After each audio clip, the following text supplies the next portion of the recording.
the whole reason you go to a teacher is ironically to want to actually aim for, so that one will not want. You understand?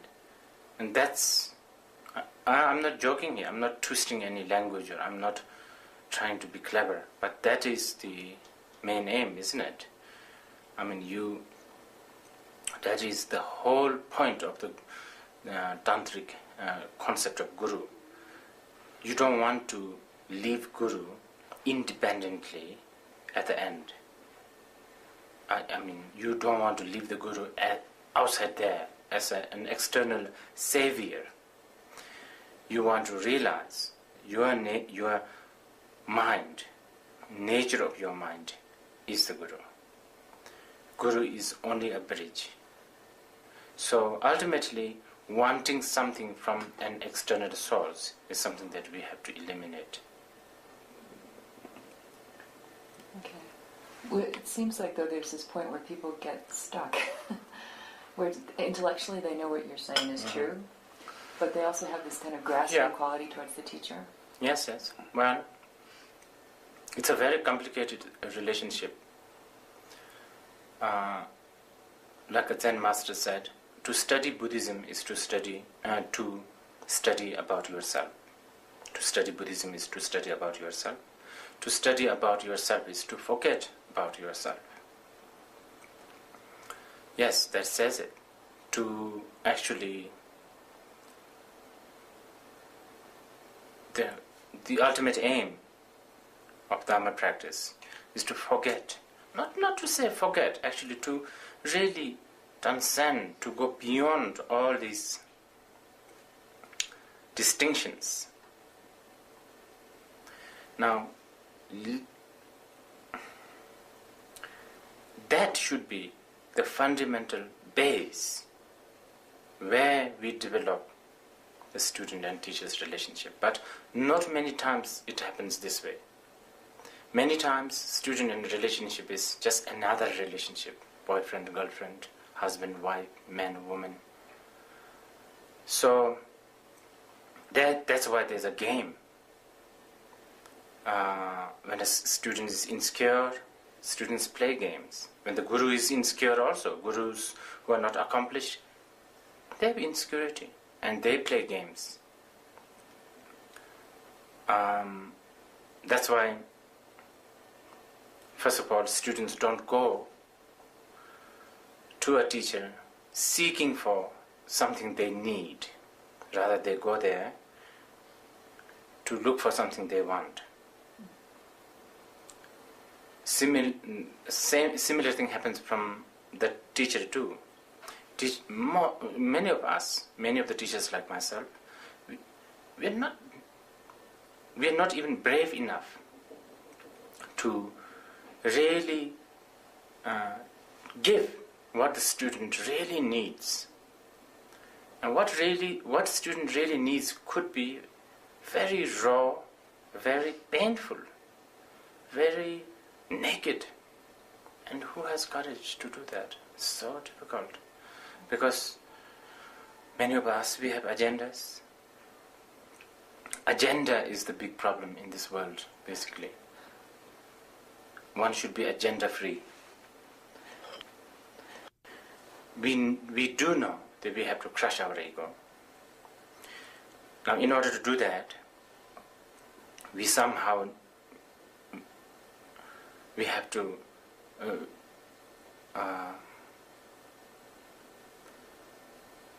see a model, so if you like, okay, a model who has done it, okay, and we have to admire that model. And when we admire, then there's Father, there's the leader, there's all that thing, Buddha, whatever.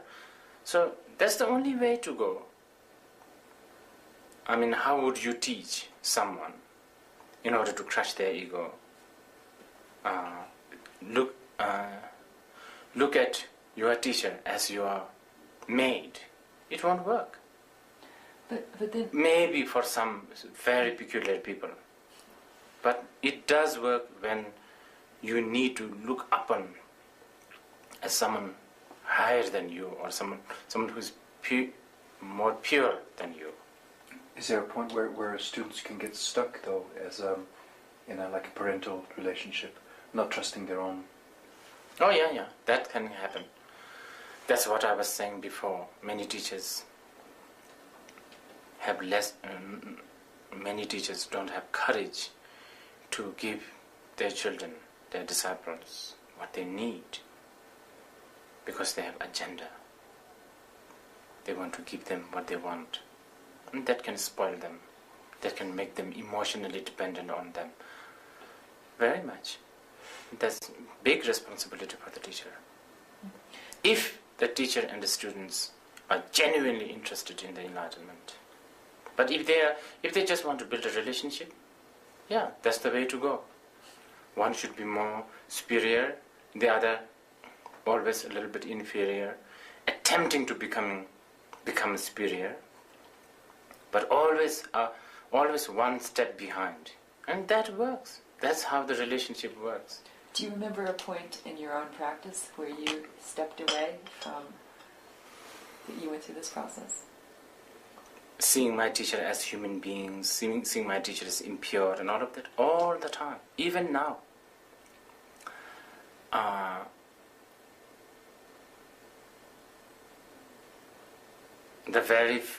For instance,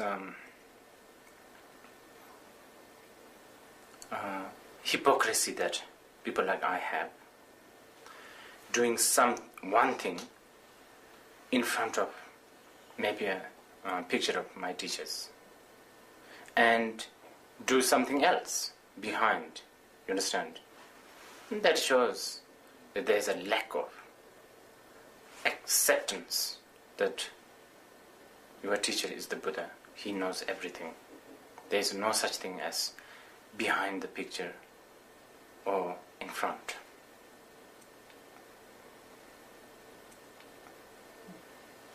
How can we determine if a teacher is a genuine teacher? That's a good question. It's very difficult, but especially as a deluded being, people like us, we can't. Our judgment, even we judge that someone is a really good teacher, how much can we trust with our own judgment? Many times our own judgment has failed us. This is why in Buddhism, study, contemplation, not accepting Buddhism with blind faith, with blind devotion, is very much stressed, especially initially, by the Buddha himself. Again and again, Gangsala mitun cholatan, that's what he said. Not to depend on a person, but depend on the teachings that he gave you.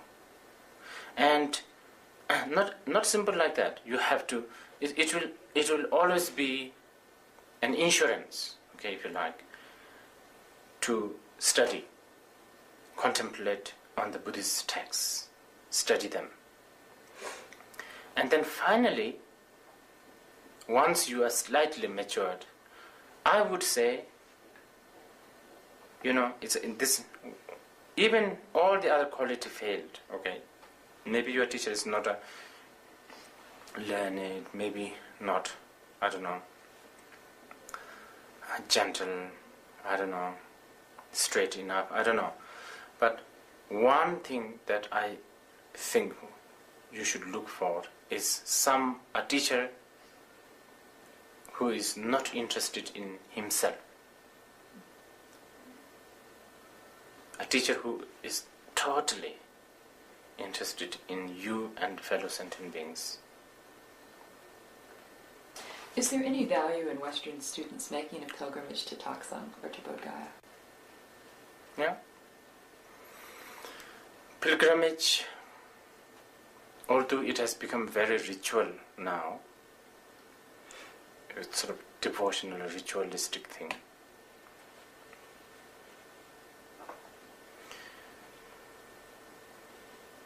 the essence of going to all this pilgrimage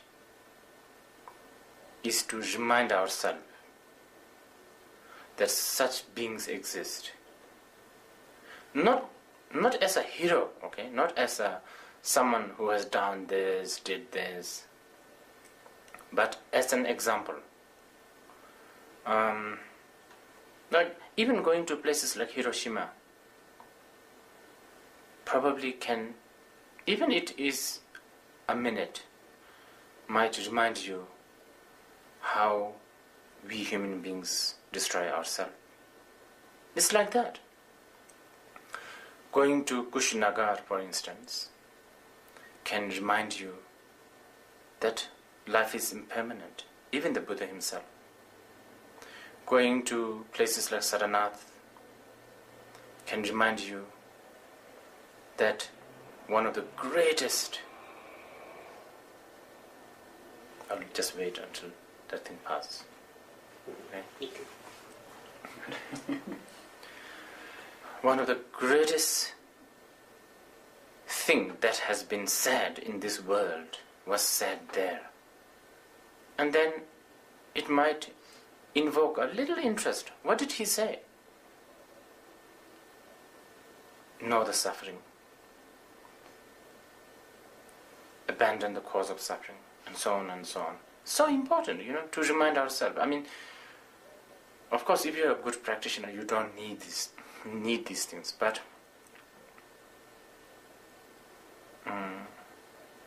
I think one should help ourselves with all kinds of help. Even it requires some kind of gross reminder, like a holy land, mountains, trees, whatever, Mm-hmm. It's like keeping the nostalgia, right? That's the word I was looking for. Nostalgia can open a door to many things. Nostalgia can be a fuel for creativity. Here we are talking about nostalgia of an enlightened being, and that may trigger the creativity in the sense of really valuing the Dhamma, spiritual path, and seeing futility of this worldly life. Devotion in Buddhism is actually trusting in cause, condition and effect. It's something that scientists do. If you cook an egg, you need a certain cause and condition. Stove, pot, water, fire, gas, whatever. And if you have no obstacle, egg will be cooked.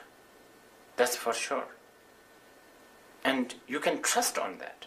That's how for centuries people cook the egg. Because of that. And that trust in cause, condition and effect is so-called devotion in Buddhism. Can one make a movie without having an agenda? Mm-hmm. But you want to say something, isn't it, in the movie? Isn't that an agenda?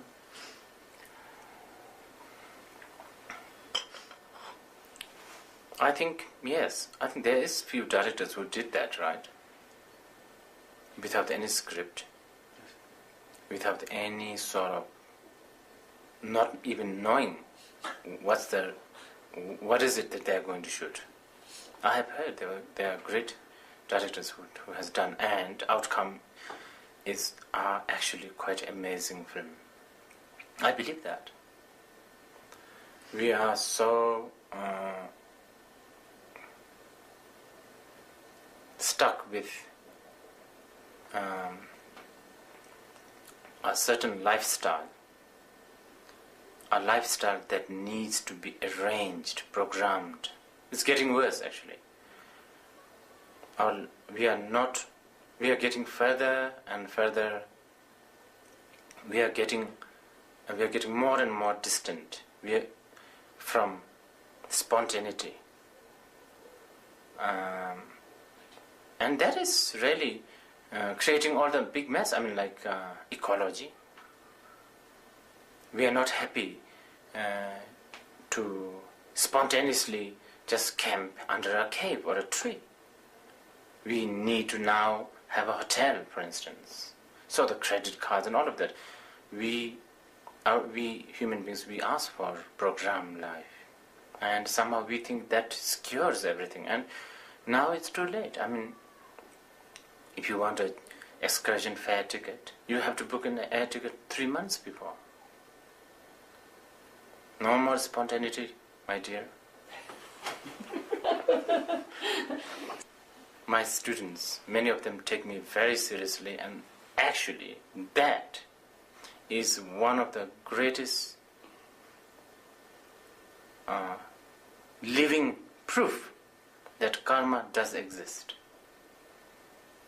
Because here I am, out of nowhere, a Bhutanese, and there are people, from United States, from Canada, from France, and these people are very sophisticated. They are taught to think, they are taught to challenge, but now they are all sycophant. They believe everything what I say.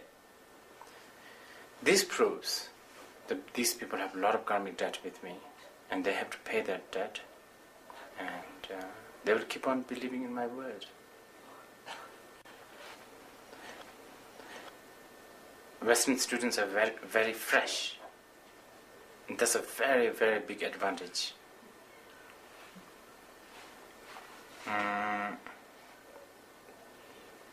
Easterners, they're more confident with the path, and just because there's a trust, because I guess it's the society. It's a like extended family. If the mother is busy, shopping, she can trust and live it with, like the 14th uncle or the auntie, whatever. So that also is within the Dhamma. Like there is that trust. But you see, the thing is, the very trust can also has its own disadvantage, because then it becomes blind faith. The very freshness of the West, the freshness, the inquisitive or skeptical, they are very good quality. But then sometimes this can also go too far. You end up not practicing anything, because you are just analyzing all the time. Okay. I'll ask one question. I'll stick my neck out here. Your students consider you enlightened, Rinpoche. Do you consider yourself enlightened? Me? No, because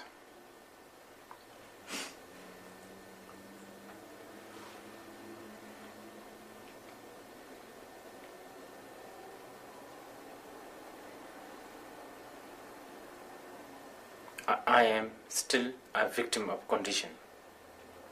If I'm enlightened, then I shouldn't be.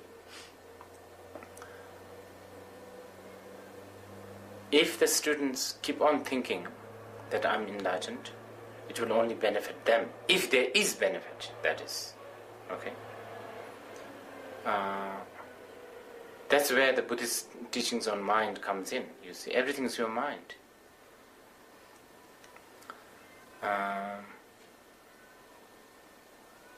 Can you say a bit more about that, Rinpoche? I know you've said it many times other places, but just for purposes of this. It's like, it's like, let's say you are in a bus or something, and person hopped in the bus and sat next to you, and this person may be, going through a big problem, and you, without even you realizing, You didn't do anything. Maybe you just sat there, right? But somehow this person thinks that you have helped him a lot. I don't know, by stepping over his toes or something, I don't know. Now, he is not your healer or he is not your liberator. But the other person thinks so. Understand? And it will give the other person a sort of benefit. It can give the other person the benefit of keep on thinking that this person helps you. This happens a lot. I received so many thank you notes from people, thanking me for helping them because when they were in this and that danger, I don't know, turmoil, depression. And honestly, I tell you, I wasn't thinking about them at all. Like they would say, "Oh, thank you for your prayer. Now it's all okay." Sometimes I don't even know who the person is writing to me, you understand? Let alone actually think them in the prayer. Similarly, this happens a lot. Actually, this is something I should tell you.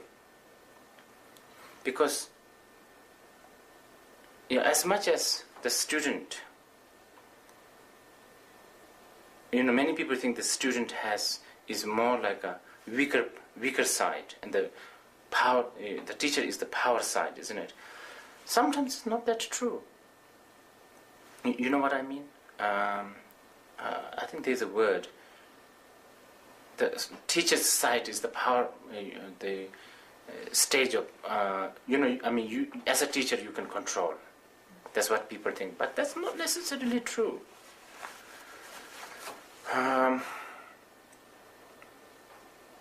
For instance, like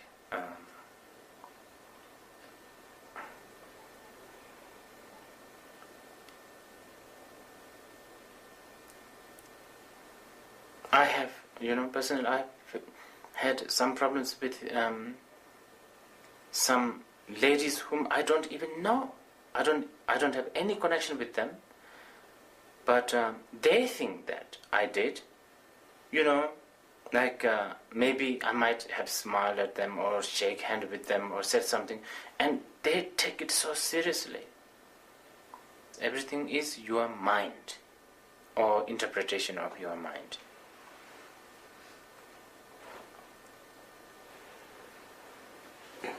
Everything is your imagination, and there is nothing that is not an imagination. Therefore, imagination is very powerful. Imagination is only reality that we have. Within the imagination, there is a fantasy and the reality in the relative world. Buddhists in general, they are trying to train people's mind to think on gentleness, kindness, love, compassion, and so on and so on. That's all path. But when you talk about everything as mind, you are approaching to the ultimate truth. Ultimately, yes, as we approach to the ultimate truth, first thing we have to realize is that then we are not talking about path, okay? Don't bring the path in here. When we talk about a path, of course we have to talk about goodness and badness and all that. What needs to be abandoned, what needs to be practiced. But as we approach to the ultimate, then we don't talk this anymore.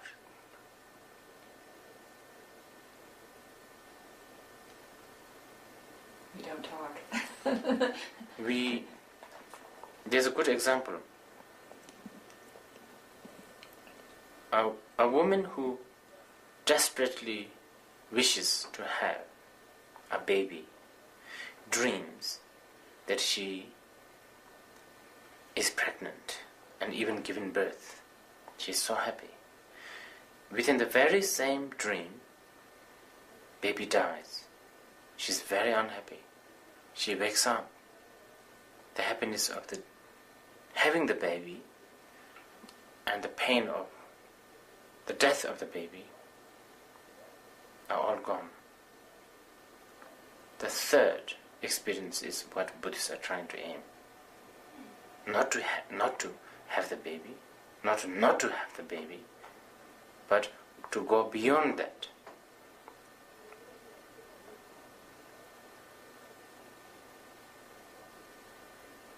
Okay. Thank you, Rinpoche.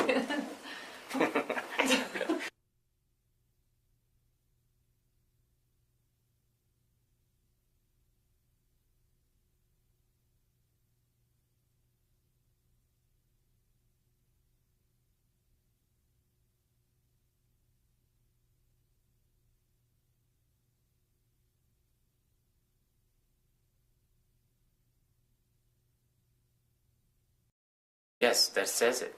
To actually, the ultimate aim of Dharma practice is to forget. Not to say forget, actually to really transcend, to go beyond all these distinctions. Now, that should be the fundamental base where we develop the student and teacher's relationship. But not many times it happens this way. Many times student and relationship is just another relationship. Boyfriend, girlfriend, husband, wife, man, woman. So that's why there's a game. The whole reason you go to a teacher is ironically to want to actually aim for, so that one will not want. You understand? And that's, I'm not joking here, I'm not twisting any language, or I'm not trying to be clever, but that is the main aim, isn't it? I mean, that is the whole point of the tantric concept of guru. You don't want to leave Guru independently at the end. I mean, you don't want to leave the Guru outside there as an external savior. You want to realize when a student is insecure, students play games. When the Guru is insecure also, Gurus who are not accomplished, they have insecurity and they play games. That's why, first of all, students don't go to a teacher seeking for something they need.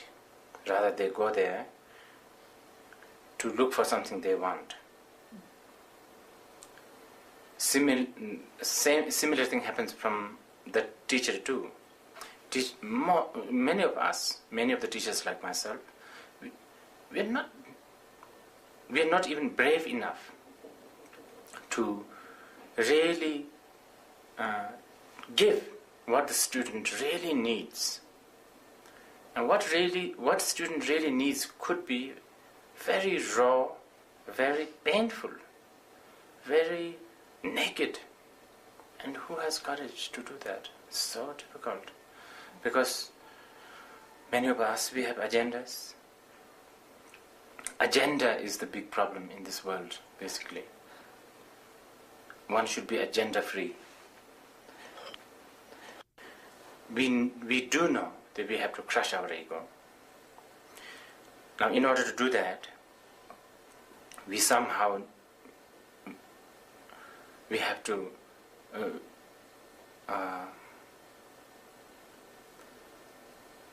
see a model, so if you like, okay, a model who has done it. Your mind, nature of your mind is the Guru.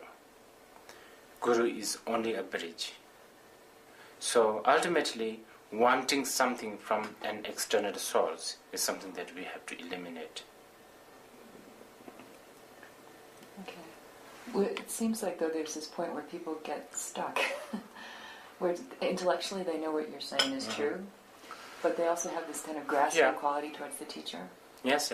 Well, it's a very complicated relationship. Like a Zen master said, to study Buddhism is to study about yourself. To study Buddhism is to study about yourself. To study about yourself is to forget about yourself.